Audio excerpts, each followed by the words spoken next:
Добро вечер. Вторник, 20 часот и 30 минути, време за вонредна политичка анализа. За вас кои сте мембар и мембар се користите опцијата Membership на YouTube каналот Васко Евтов.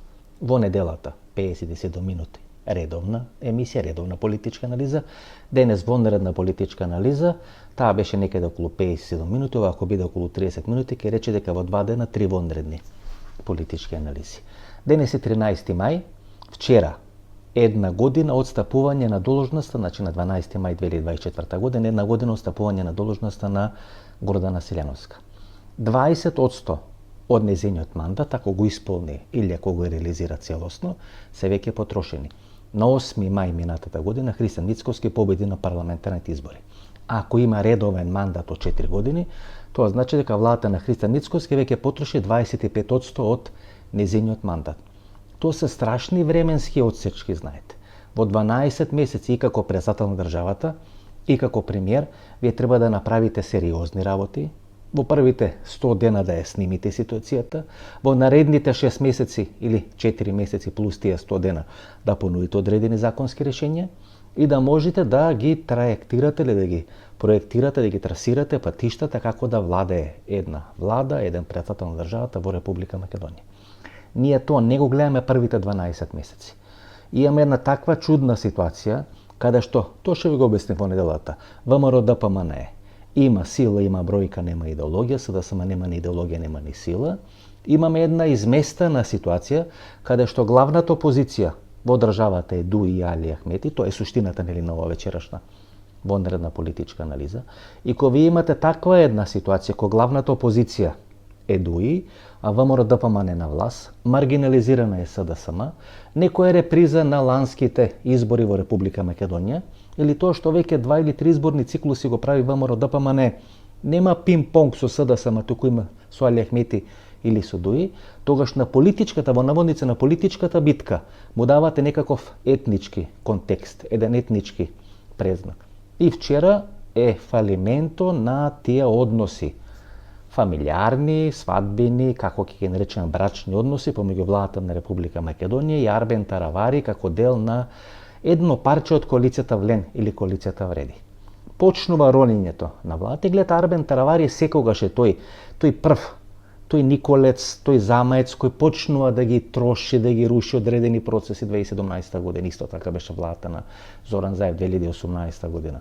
Па беше повторно владата на Димитар Ковачевски, сега владата на Христијан Мицковски, што га рече или има луѓе на политичката сцена во Македонија кои велат дека Трифон Костовски бил морална величина, политичка грамада за Арбен Таравари, по стабилност, по кохерентно што се вели, по одредена политика кога може да издржи барем 2, 3, 4 години на одредена позиција. Арбен Таравари не може ни една, не може ни 2 години, меѓутоа гледате фрлен е камен, фрлено е камче и тие кругови што ќе се направат од тоа камче, ќе видиме дали ќе ја стабилизират, ќе дестабилизират владата, ќе помогнат нешто на опозицијата, меѓутоа во секој случај ќе има процес на едно драматично ферментирање внатре во албанскиот политички кампус и клучно што ќе треба да одговориме на прашањето кој ќе биде во наредниот период лидер на албанските политички процеси. Да продолжиме тамо каде што застанавме во емисијата во неделата. Арбен Таравари и Максим Димитриевски се двата столба на Христијан Мицковски.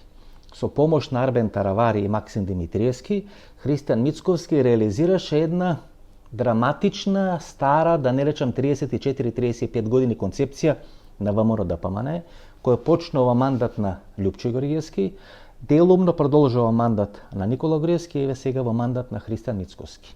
Мендух Таче и Арбен Џафери со Љупчо Георгиевски. Плюс Васил Топуров, ако се гледате, еден дел штрбнат од чинелот на левицата, еден дел штрбнат од албанскиот фактор, значи спроти матицата, тоа е ПДП во тој временски период, сега спроти матицата тоа е Дуи и Али Ахмети. И од друга страна едно парче или еден контингент на леви гласови, кои би дошле на контото на ВМРО ДПМН или би го намалиле контото на левицата во Република Македонија. Тоа знам и Максим Димитриевски. Зато Мицковски вложи се на локалните избори пред 4 години, пред неполни 4 години, Арбен Таравари да победи во Гостивар, Максим Димитриевски да победи во Куманово. Сега се менуваат околностите. ВМРО ДПМН има апсолутна власт, навистина има слаби партнери, слаби коалициони партнери, посебно во албанскиот. Гледате во Влен, во Вреди што се случува, какви процеси, какво вриење, какво ферментирање. на крај ќе видиме што тоа се ќе излези на површина, како некакво мало вулканче ги изречење и така натаму и така натаму. Меѓутоа Куманово и Гоствар беа двата клучни града кои заедно со убедливата победа на Мицкоски на ВМРО-ДПМН на локалните избори ја бетонира, ја проектира патеката ВМРО-ДПМН да победи на парламентарни, на председателски избори, но да има и промена на власта во Република Македонија. Значи, Арбен Таравари ја имаше ролјата на Мендух Тачи Арбен Джафери тамо некаде 98-99 година. Од друга страна, знаме Максим Митриевски има некоја слична ролја на Васил Топурковски 98 година или Тито Петковски, многу повеќе Тито Петковски 2006 година. Зад едниот стој одредена структура која е анти-Дуј, анти-Али Ахмети настроена, за другиот стои одредена структура која е про-Бранко Црвенковистички настроена во рамки на СДСМ или контра Зоран Заев. Ако сега го нема Арбен Таравари, тога знаете целиот фокус, целиот притисок на Христијан Мицкоски ќе биде на Куманово, ќе биде на Максим Димитриевски. Плюс процеси на ферментирање кои се случуваат внатре во партијата Знам на Максим Димитриевски. Гледате, Максим Димитриевски сега оди на овие трибини низ Македонија со некакво мото, со некаков лозунг, заедно знаеме повеќе, што ќе рече, гледате, тој излегува од љушпата каде што е сигурен, а тоа е Куманово. Се помалку нели се доживува како градоначелник на Куманово, иако треба нели фокусот на неговото внимание да биде Куманово. Ако се сеќавате, имаше една промптна реакција на Максим Димитриевски на некаков текст објавен на порталот на ТВ21, дека во Знам се размислува, ВМРО-ДПМН се размислува, ВМРО-ДПМН да има кандидат за градоначелник во Куманово, Максим Димитриевски да биде министер или вице-премиер во влада на Христијан Мицкоски, а Знам или партијата на Максим Димитриевски како компензација за Куманово да ја доби општина Центар. Имаше промптна реакција на Максим Димитриевски дека Знам сигурно ќе трча на изборите во градот Куманово. Тоа не значи поддржано од ВМРО-ДПМН, иако таа опција, таа можност е многу веројатна, да речеме повеќе од 50% веројатно, меѓутоа може да има и одредена опција каде што трите политички субјекти, тоа е СДСМ, тоа е ВМРО-ДПМН и Знам на Максим Димитриевски, дода со своји кандидати во градот Куманово. Во ВМРО-ДПМН сега се создава, значи, Лонецот, експрес Лонецот, тамо има напикано луѓе блиски на Груевски, луѓе блиски или кои не се согласуваат со Христијан Мицкоски, иако, знаете, во ВМРО-ДПМН, ако не согласувате со лидерот, то никогаш јавно, или барем не во последните 20 на години, од кој Никола Груевски го наследил Лјупчо Груевски на челната позиција во ВМРО-ДПМН, не го кажувате јавно, меѓутоа очигледно има процеси на одредено ферментирање внатре во ВМРО-ДПМН. Сега, на бранот на тие процеси, одредени структури на ВМРО-ДПМН инсистират ВМРО-ДПМН е конечно, бидејќи никогаш досега нема победено, во овие 34 години има добиено пратенице, меѓутоа нема никогаш ВМРО-овски градоначелник на чело на Куманово, во наводници најсрпската општина во Република Македонија, или најблиска до македонско-српската граница, бастион на СДСМ, се до Максим Димитриевски, СДСМ убедливо победуваше на локалните избори во Куманово, и тоа е градот Струмица, односно родното место на Зоран Заев. Како ќе се зголемуваат тие процеси? ВМРО-ДПМН да искористи својата политичка позиција, својата политичка тежина, ќе се зголемува притисокот врз Христијан Мицкоски, ВМРО-ДПМН да има свој кандидат и во Куманово, и во Струмица, ќе видиме на крај како ќе пресече Христијан Мицкоски. Гледате, една година, вчера беше една година од почетокот на мандатот на Гордана Селјановска. Оваа недела, за да не влеземе во одредена монетарна гувернерска криза, ќе мора да биде предложен кандидат за иден гувернер. Дали ќе биде Бежовска, дали ќе биде друг кандидат, тоа не го анализиравме пред 2 недели, со мандат од 7 години, што ќе рече дека ако се поклопи владата да победи 2 мандати, тогаш мандатот на гувернерот и мандатот на влада на Христијан Мицкоски би се поклопил, бил траел некаде 8 години. Значи оваа недела ќе знаеме кој ќе биде шеф на монетарната власт, шеф на сите големи банки во Република Македонија. И ако некој сака да го внесе тој унгарски кредит, плюс 2 пати унгарски кредит или некаков кредит од Велика Британија, 5-6 милиарди како што се најавува, клучно ќе биде како тоа ќе го изменаџират банките во Република Македонија, како тоа ќе го изменаџира монетарната власт во Република Македонија, и без разлика дали ќе има предвремени парламентарни или само локални избори, тоа ќе е клучната политичка разврска во Република Македонија во текот на 2025 година. Значи притисокот сега ќе биде врз Мицкоски. Ако Мицкоски го изгуби Арбен Таравари, значи 50% од неговата инвестиција, цврсто се договори со Арбен Таравари, како што самиот во неколку наврати и тој и Таравари изјавија, тие се и пријатели, не се само политички сојузници, туку се и пријатели, значи се посетуваат, се дружат и така натаму. Сега останува без Арбен Таравари, значи еден сериозен играч, значи од кичен кабинетот, значи од кичен опкружувањето на Христијан Мицкоски, и ќе му се зголемува драматично притисокот да се дистанцира од Максим Димитриевски. Не поради некакви политички разлики, туку поради фактот дека конечно чукнал часот ВМРО-ДПМН да има свој кандидат за градоначалник во Куманово и да победи на избори. Во Куманово да има градоначалник на Куманово во наредните 4 години. Ако го изгуби Таравари и ако го изгуби Максим Димитриевски, тога се руши како кула од карти стратегијата која Мицкоски почна да реализира тамо некаде 2021 година, значи 2020-2021 година, после губењето за влакно губењето на парламентарните избори на 15 јули 2020 година. Затоа со големо внимание ќе ги следиме процесите не само кај Таравари, не само кај Знаме кај Максим Димитриевски, туку и кај ВМРО-ДПМН, бидејќи токму преку тие два града, тоа е Гостивар и Куманово, всушност ќе се определува цврстината на власта и владењето на Христијан Мицкоски. И тука е СДСМ. Внимавајте, СДСМ која лека полека се проектира во некаква варијанта, некаква верзија, знам, од Струмица, да биде малцински партнер на ВМРО-ДПМН.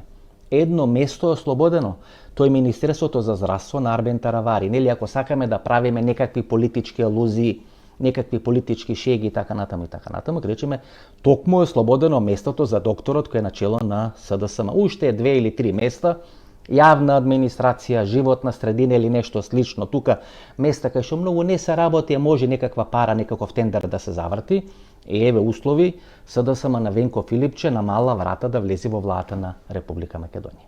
Имате една структура на Бранко Царенковски. Јавна тајна е дека Бранко Царенковски стоел позади Максим Димитриевски во процесот на рушење на СДСМ на Зоран Заев и на Димитар Ковачевски. Знаете, Димитар Ковачевски, кога кажете дека некој се обидел да го руши, тоа е навистина смешно, бидејќи човекот направи се сам да се сруши, меѓутоа како продолжена рака на Зоран Заев. Ајде да дефинираме дека Димитар Ковачевски како продолжена рака на Зоран Заев и самиот Зоран Заев биле рушени од Бранко Царенковски со помош на Максим Димитриевски. Иако имала најразлични периоди Димитар Ковачевски заедно со Оливер Спасовски да имат јавни тајни средби со Максим Димитриевски, нешто да се договарат, па му нуделе да биде министер за одбрана, знаете како тие само што не ја добиле власта минатата година, па делеа некакви функции, делеа одредени ресори и на крајот тоа се распадна како мали џокици, замислува дека ќе се развие светот во наредниот период. Меѓутоа Бранко Царенковски очигледно дека со неголеми симпатии гледа на однесувањето на Максим Димитриевски. Па дури помалку и со страм, на секоја реакција дека позади Максим Димитриевски стои Бранко Царенковски, луѓе на Бранко Царенковски, па не е баш така, Бранко Царенковски е неутрален и не сака да се меша во политичките разврски. Не сака да се меша, бидејќи, знаете, тешко е вие големиот Бранко Царенковски да го замислите дека стои зад Максим Димитриевски со серијата на политички лупинзи и начин на политичко делување како лидер на партијата Знам. Меѓутоа, како што сега доаѓаат одредени информации, тамо ферментира, исто како што ферментираше во коалицијата Влен или коалицијата Вреди. Имате две структури, скопската структура Игор Филков, Горан Минчев. Лесно може да се случи. Ако победи скопската структура, знаете, Максим Димитриевски сега да сака да напушти владата, не може да влие на пратениците, или не може да влие на сите пратеници, и не може да влие на министрите кои од неговата партија, тоа е скопско крило, се дел на владата на Христијан Мицкоски. Лесно може да се случи Максим Димитриевски навистина да не биде подржан, иако шансите за тоа се помали од 50%, меѓутоа ајде да анализираме и таа опција, да анализираме и таа можност, можеби ќе се оствари како некаква потенцијална можност да видиме како може да доат политичките разврски во Република Македонија.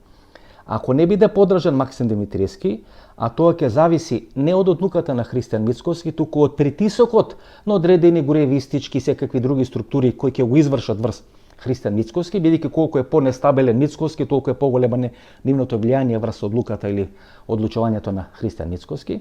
Во тој случај Знам може да добие една од скопските општини. Тоа веројатно нема да биде аеродром, иако посекува, тоа веројатно нема да биде Карпош, иако посекува, лесно може да се случи тоа да биде општина центар. Тоа е најидеална ситуација за ВМРО-ДПМН. Да немат свој градоначалник во општина центар, а нивните градежни играчи, градежни магнати или магнати кои се блиски до ВМРО-ДПМН, да се добиват маркички воопште на центар, значи слично како што е сега, меѓутоа нема да биде СДСМ на власт, ќе биде некој друг СДСМ кој ќе биде на власт и всушност ќе им ги реализира сите амбиции, сите апетити, желби на градежните играчи или градежните магнати блиски до ВМРО-ДПМН. Кога вака од страна нели се гледат работите, тогаш на површина исплива името на Софија Куновска, една од главните критичарки на Зоран Заев и на Венко Филипче, била пратеничко од редовите на СДСМ, блиска до структурата на Бранко Црвенковски, тешко би прифатила да ја предложи Максим Димитриевски, но во некаков расплет, ферментирање внатре во партијата на Максим Димитриевски, можно е Софија Куновска да биде кандидат. Гледате, и Наташа Котлар на претходните избори, значи не кандидат на ВМРО-ДПМН, туку Наташа Котлар од партијата на Сол за Грча беше кандидат на ВМРО на изборите 2021 година. Да, навистина ВМРО победувал воопште на центар, меѓутоа победувал со Виолета Аларова, која била кандидат на партијата на Васе Топурковски, подосна преземена од ВМРО-ДПМН. Тога зошто некоја Софија Куновска да не биде во наводници нов Андреј Жерновски, но под контрола на ВМРО-ДПМН. Така што тие процеси, тие ферментирање во најголем дел ќе определат, ќе дефинират каков е квалитетот на бетонот која држи залепена сегашната владина коалиција. И го имате Али Ахмети. Али Ахмети кој знаете, така прави одредени амплитуди во своето однесување. Час имате зелена агенда пред 2 или пред 3 години. Сега да ги прашате министрите од редовите или поранешните министри од редовите на Али Ахмети да набројат 3 проекти од зелена агенда, те нема да ви кажат. Бидејќи единствена зелена агенда е да се качат во Шипковица и да слават 10, 20, 30 години од војната 2001 година. Или зелените униформи, или најмногу зелената боја на доларите, кои тие ги добиват за одредени тендери. Што ќе рече, нема 3 проекти, меѓутоа има 3 соображенија, посебно ако се мерат во некаква американска зелена валута. Од друга страна, Али Ахмети е убедливо најсилна политичка структура во опозицијскиот кампус во Република Македонија, во услови кога Венко Филипче безмалку и не функционира како опозиција, кога Димитар Апасиев прави се да ја амнестира политиката на владата на Христијан Мицкоски, затоа е формиран.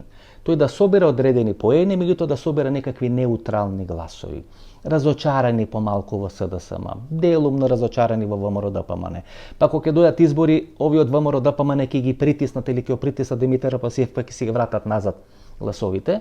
Некаква пинг-понг политичка играрија, така што во такви услови кога немате СДСМ, кога левица е ни вода, ни киселина, оди тамо во Москва, збори на руски јазик, се мачи сирот, се слика тамо на гробот на Леонид Брежнев или во куќата на Леонид Брежнев, пред поранешната зграда на КГБ и така натаму. Што ќе рече од римско се префрли на руско право или на руски политички систем, во такви услови Али Ахмети. Кога ви објаснував улогата на британците, се ќе дадат 5 или 6 милиарди, нели за тоа се преговара.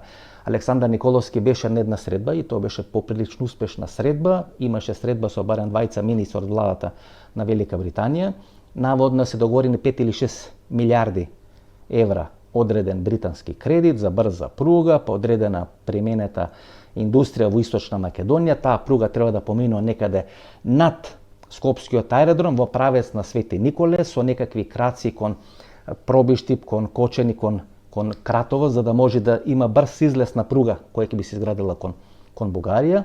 Одредена воена болница плюс некаков аеродром тука во близината на Штип, што ќе рече дека Македонија од тактички партнер да се трансформира во некаков стратешки партнер на НАТО во некоја предпоставена војна со Руската Федерација. За тоа ќе служат тие 5 или 6 милиарди евра кредити кои треба да бидат добени од Велика Британија.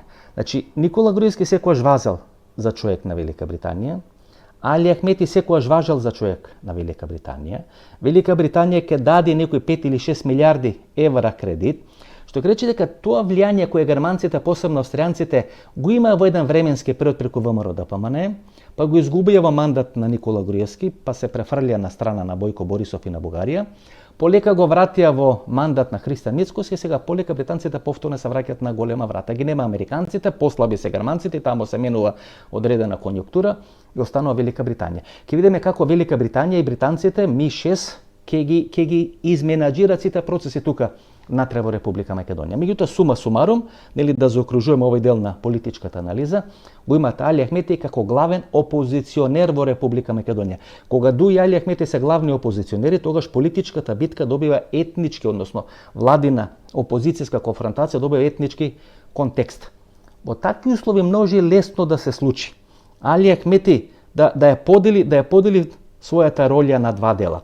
Еден дел да биде кој ќе биде лидер во албанскиот политички кампус, а вториот дел да биде кој ќе биде лидер на тој европски фронт. Европскиот фронт во моментот е составен само од албански политички или политички партнери кои не се со македонски презнак, тамо нема политички партнери кои се со македонски презнак. Има одредени кисенџери кои се неуспешни лидери на мали политички партии кои се згаснати во Република Македонија, кои му се нудат бесрамно на Али Ахмети, меѓутоа на Али Ахмети во моментот тие му се непотребни, му се потребни веќе него му треба македонски политички партнер кој има сила на теренот и кој не е омрзнат, односно кој е сакан од страна на македонските гласачи. Таков нема, знаете, го имате Христијан Мицкоски, тоа била некоја идеална политичка коалиција на Али Ахмети, меѓутоа Мицкоски е изолиран. Значи, идниот политички партнер на Али Ахмети треба да биде сакан кај македонците и да не биде изолиран од страна на меѓународна заедница. Во услови кога тоа тешко се реализира, тогаш лесно може да се случи да се оди на некоја тројна коалиција. Меѓутоа, во таа тројна коалиција ќе биде тешко да се дефинира ролјата на Венко Филипче, бидејќи Венко Филипче, за да може да биде дел на таква коалиција, мора да се дистанцира од Зоран Заев. Бидејќи, знаете, зошто би коалицирале со Венко Филипче, кога и самиот Зоран Заев е пуштен из вода од страна на меѓународната заедница. Значи, ви треба македонски партнер, и македонски партнер кој има сила кај македонскиот електорат и не е замрзнат, не е изолиран од страна на меѓународна заедница. Ако немате, гледате, тоа е ѓаволски тешка работа на Али Ахмети. Му ја исчистил партијата од Артан Груби и сега се почесто Христијан Мицкоски вели дека расчистиле со криминалите во Дуј, односно биле виновни луѓето околу Али Ахмети, не бил виновен самиот Али Ахмети, гледате промена на тезата само за една година или за 12 месеци. Во такви услови ќе се оди на некаква во наводници тројна триумвират коалиција на СДСМ, но тоа СДСМ мора се дистанцира од Зоран Заев, на ВМРО ДПМН, кој е изолиран и на Али Ахмети. Али Ахмети ќе сака да се промовира во еден лидер на една таква коалиција, дали тоа ќе му се дозволи, ќе покажат наредните неколку месеци. Уште малку за Венко Филипче. Гледате, Венко Филипче сега избира која роља ќе има. Дали ќе има ролјата на Христијан Мицкоски, по секоја цена да остане на чело на СДСМ и еден убав сончев ден, можеби ќе стане премиер на македонската влада. Мицкоски стана после 7 години на чело на ВМРО ДПМН. И втората роља е на Владо Бучковски. Ако ја изгуби функцијата на чело на СДСМ, да се шета по одредени судски коридори. Знаете, избирајќи помеѓу Мицкоски и помеѓу Владо Бучковски, вие секојаш ќе изберете да сте Мицкоски, па макар и 15 години да останете на чело на СДСМ, а СДСМ да не може да победи на одредени избори и на мала врата понекогаш да влага во влада со ВМРО ДПМН. Од друга страна е многу важно како ќе се изменаџират локалните избори во Република Македонија, СДСМ влегува како тежок аутсайдер на тие избори. И од друга страна, што е клучно за партија кога е во опозиција, кандидат на опозицијата или на СДСМ да не победи во одредена општина, значи СДСМ има да има исклучително лош резултат на локалните избори, а некој кандидат на СДСМ да не победи во одредена општина од типот на Центар, типот на Куманово, типот на Битола, значи некоја голема општина во Република Македонија, за да не се репризира случајот Жерновски од 2013 година. Жерновски победува на изборите 2013 година и само поради неумешноста, некапацитетноста на Жерновски, во една рака беше и дел на одредена партија надвор од таа коалиција, не беше промовиран во иден лидер на опозицијата во Република Македонија. Тој беше Бранко Цренковски на чело на СДСМ. Значи, ако СДСМ има слаб резултат на локалните избори, а некој кандидат подржан од СДСМ победи во Центар, Битола, Куманово или во некоја од тие поголеми општини, тогаш лесно тој ќе го засени Венко Филипче. Не само што ќе го засени Венко Филипче, туку ќе го засени потенцијалното враќање на Зоран Заев на чело на СДСМ. Зоран Заев би се вратил на чело на СДСМ, ако знае дека на некои следни избори по наредни 2, 3 или 4 години би можел да победи. Во услови кога шансите за тоа се 0 и помали од 0, тогаш ќе одржи на чело на СДСМ Венко Филипче или некоја копија, некој сличен на Венко Филипче. Ајде да се вратиме на Али Ахмети из еден сел и Арбен Таравари, што треба да е суштината на крајот на ова наша модерна политичка анализа. Ако ги погледнете бројките, во моментот имате 10, 9, 9. 10 пратеници Дуи на Али Ахмети, споени Арбен Таравари из еден села има 9 пратеници и 9 пратеници имат влен или вреди. Тие веројатно сега без Арбен Таравари многу полесно ќе се стопат во една политичка структура. Значи 10, 9, 9. Условно речено поделени се на 3 крупни политички блока односите во албанскиот политички кампус.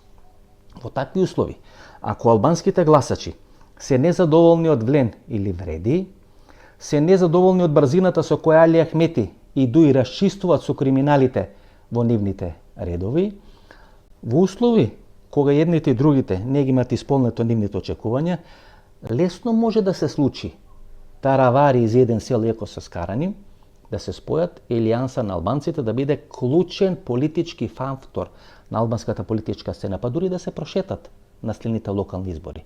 Само благодарејќи на таа конфронтација помеѓу Зиедин Сел и Арбен Таравари, алијанса на албанците во 2 варијанти нема да биде сериозен фаворит на следните локални избори. Во такви услови, знаете, Али Ахмети седи и прави одредени анализи. Ако сака да биде лидер на албанскиот политички кампус, тогаш не може да биде опозиција во Република Македонија. А ако сака да биде лидер на опозицијата во Република Македонија, тогаш лидерската позиција во албанскиот политички кампус треба да ослободи. Тогаш во едната или во другата варијанта може да се види Арбен Таравари. Арбен Таравари, кој имаше турбулентни 12 месеци во владата на Република Македонија, секогаш го критикува за блиско со одреден бизнисмен тамо некаде од Западна Македонија, па куќа купена во Тафталиџе по пониска пазарна вредност и така натаму и така натаму. И кога синот на тој албански или македонско-муслимански или како да го дефинираме бизнисмен од таа Западна Македонија влезе на топол оброк 3 пати на ден, дека се засилил притисокот во Арбен Таравари да го ослободи од топол оброк 3 пати на ден. Меѓутоа, контактите со друг бизнисмен се многу посериозни, се многу позначени за политичките одлуки на Арбен Таравари. Тој бизнисмен не е од Македонија, туку од Албанија, тој бизнисмен не се бави со нафта, се бави со паркинзи, и тој бизнисмен не е баш некој човек со кој сакате да бидете скарани.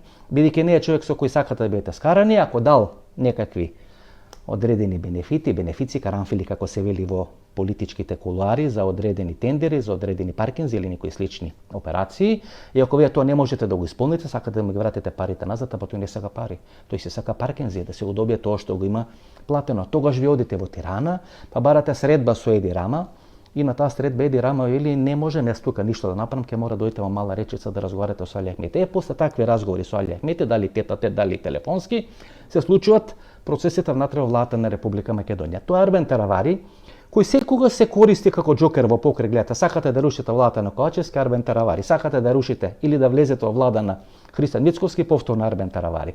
Али Ахмети, секогаш кога има играч од типот на Арбен Таравари или на Зиедин Села, кои тешко ќе се спојат сами, секогаш им е потребен Али Ахмети, лесно може да жонглира, лесно може да менаџира. Во такви услови лесно може да се случи едниот да е лидер на албанската опозиција, а вториот да е лидер на Европскиот фронт, засилен плюс СДСМ видоизменет или СДСМ која прифаќа таа своја минорна позиција во рамки на политичките процеси во Република Македонија.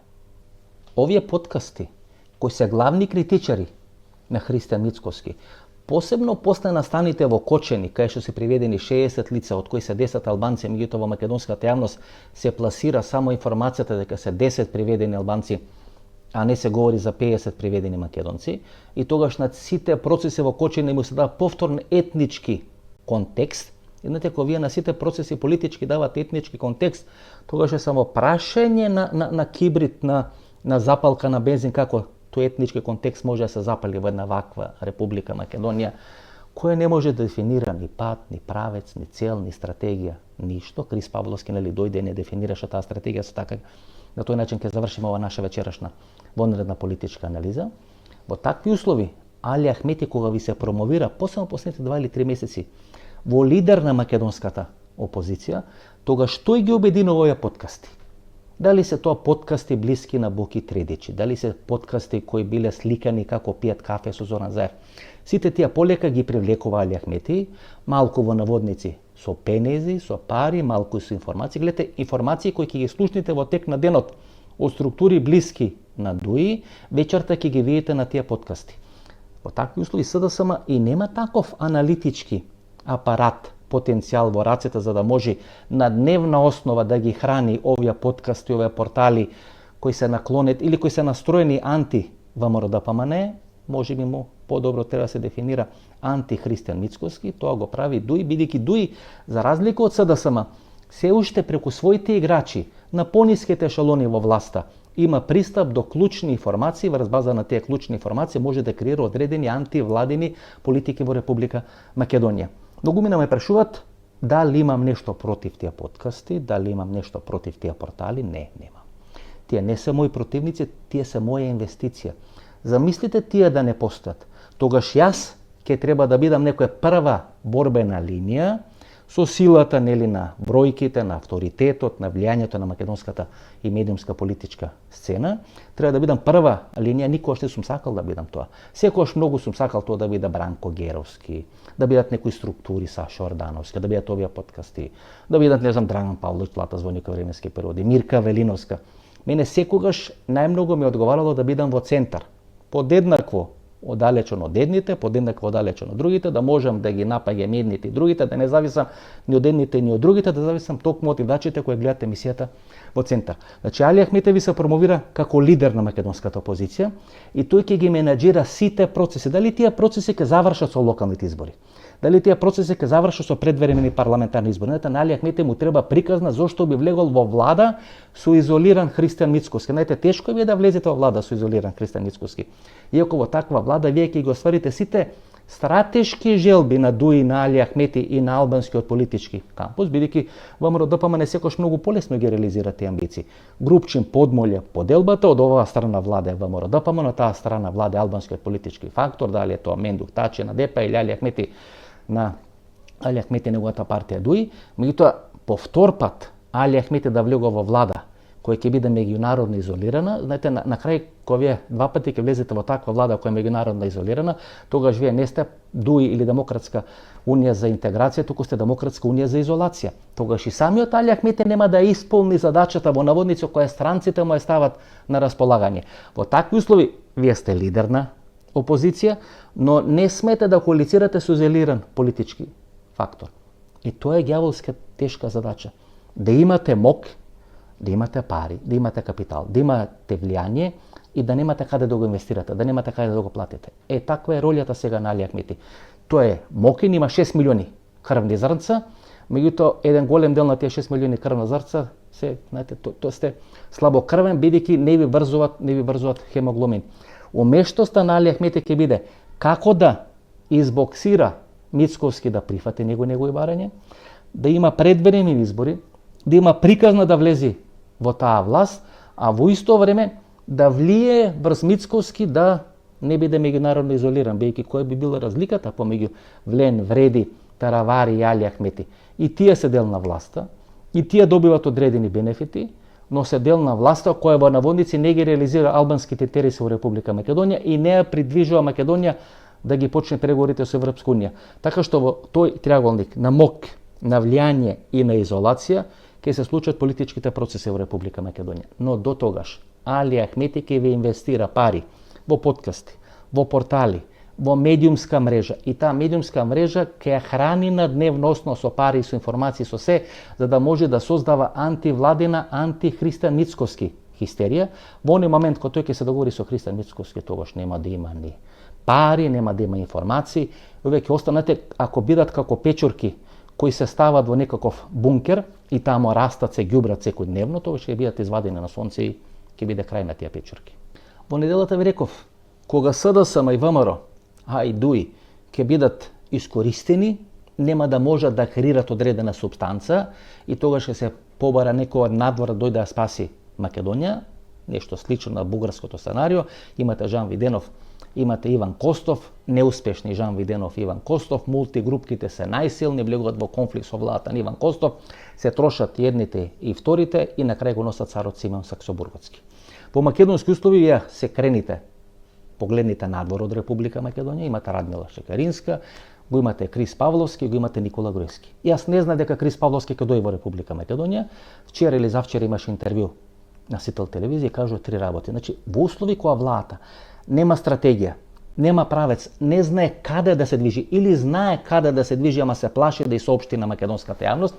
Излезе Крис Павловски каже 3 работи. Дека тој е многу среќен што Македонија инвестира во откривање на споменици на мајката на Александар Македонски, на Филип Македонски, значи во процес на антиквизација.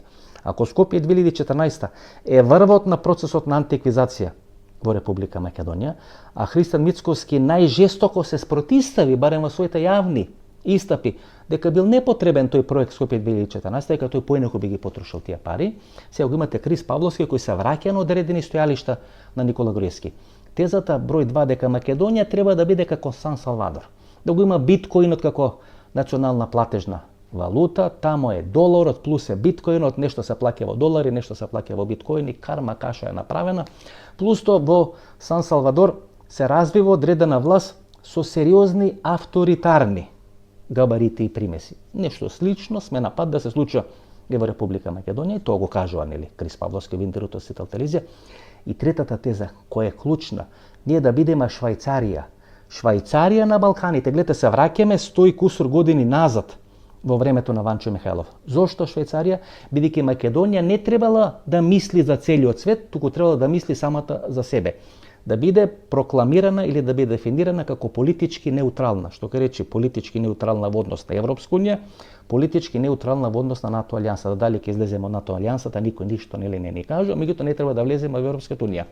Во такви услови кога сме ние политички неутрална, или што би рекол Крис Павловски, Швајцарија, повторно тука на Балканите, тоа можеби е подсвеста на власта на Христијан Мицкоски. Ако власта има таква подсвест, ние да бидеме политички неутрални, сите околу нас да бидат членки на Европска унија, освен Република Србија, сите околу нас да бидат членки на НАТО, освен Република Србија, а ние да бидеме Швајцарија на Балканите, нема две Швајцарии, сме ние или Србија. Тоа лесно може да се случи Србија да биде, ние да не бидеме. Има ли Македонија капацитет тоа да го издржи? Така паѓа Никола Груевски. Знаете, сега кругот ви се затвара. Повторно, значи кругот доаѓа нели 360 степени на самиот почеток, тоа ќе биде Мицкоски, Крис Павловски или Никола Груевски, ајде во некоја друга вонредна политичка анализа. Но суштината на тоа што сакам да го кажам, изместени се процесите, читајте ги процесите на дневна основа се менуваат. Али Ахмети, кој не сака да биде само албански лидер и лидер само на ДОИ, сака да биде лидер на опозицијата, зошто бидејќи му е неопходно да креира македонски партнер кој нема да биде севрџански партнер, кој ќе биде продаден партнер, кој ќе биде прифатлив за меѓународна заедница, но биде во исто време прифатлив за македонската јавност. Има проблем како да коалицира со Мицкоски бидејќи меѓународно изолиран, има проблем како да не му се случи и внатре во албанскиот кампус тој и вреди да бидат пуштени низ вода алијанса на албанците да се промовират како единствени кои не се истрошени во процесот или во периодот на владење, влегували и излегували од било која влада, дали на Зоран Заев, дали на Христијан Мицкоски, го имате Крис Павловски како идеолог, дали на ВМРО-ДПМН или на некоја нова политичка структура која гледа Македонија не како членка на Европска унија, туку како неутрална, политички неутрална тука на Балканскиот полуостров. Ново дружење, недела интервју, вонредна политичка анализа, вторник 20 часови и 30 минути, до недела и вторник, пријатно вечер Македонија, каде да си.